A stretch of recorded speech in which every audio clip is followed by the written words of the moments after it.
Saudara-saudari yang terkasih, selamat berjumpa kembali dengan Renungan Harian MSC Provinsi Indonesia. Sabda dari hati untuk dunia yang baru. Hari ini Injil menyajikan khotbah Yesus kepada murid-muridnya. Dan dia melakukan seperti biasa dalam perumpamaan yang menggunakan gambaran sederhana dan biasa untuk menjelaskan misteri besar yang tersembunyi dari kerajaan Allah.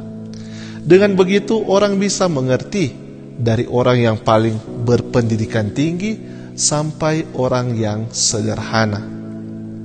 Yesus berkata, kerajaan surga itu seumpama biji sesawi. Biji sesawi hampir tidak terlihat, sangat kecil, tetapi jika kita merawatnya dengan baik, akhirnya akan menjadi pohon yang besar. Yesus berkata lagi, kerajaan surga itu seumpama ragi yang diambil seorang perempuan dan dicampurnya dalam 3 takar tepung. Artinya, ragi itu membuat tepung menjadi adonan yang mengembang sehingga bisa menjadi roti yang baik. Saudara-saudari yang terkasih, itulah kehidupan Kristiani, di mana biji sesawi, ragi adalah kasih karunia Tuhan. Hal-hal tersebut tidak bisa terlihat secara fisik, secara lahiriah, tidak berisik, tidak bersuara.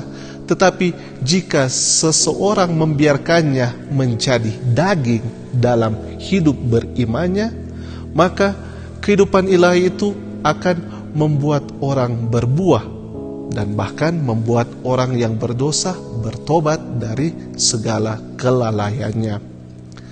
Rahmat ilahi ini diberikan kepada kita semua melalui cara beriman, melalui cara kita berdoa, melalui sakramen-sakramen, dan melalui perbuatan kasih. Tetapi kehidupan kasih karunia ini adalah anugerah yang kita harapkan dan kita harus minta dengan penuh kerendahan hati. Karunia yang bagi banyak orang, teristimewa orang-orang berpendidikan tinggi, mungkin dirasa tidak penting.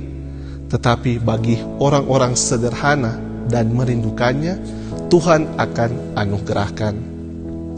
Maka saudara-saudari yang terkasih, dalam pencarian hidup kita, dalam pencarian diri kita, hendaklah kita tetap rendah hati, mengakui diri lemah dan berdosa, namun tetap bersyukur dan yakin akan kebaikan Tuhan.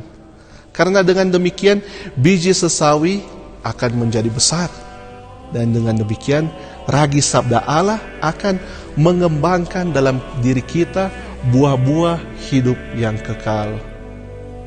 Dalam hal ini saya teringat akan kata-kata Santo Agustinus, seorang santo yang terkenal karena kepintarannya, kepandaiannya. Ia pernah berkata, semakin rendah hati seseorang, semakin ia mendekati kesempurnaan. Maka semoga kita semakin rendah hati. Semoga demikian.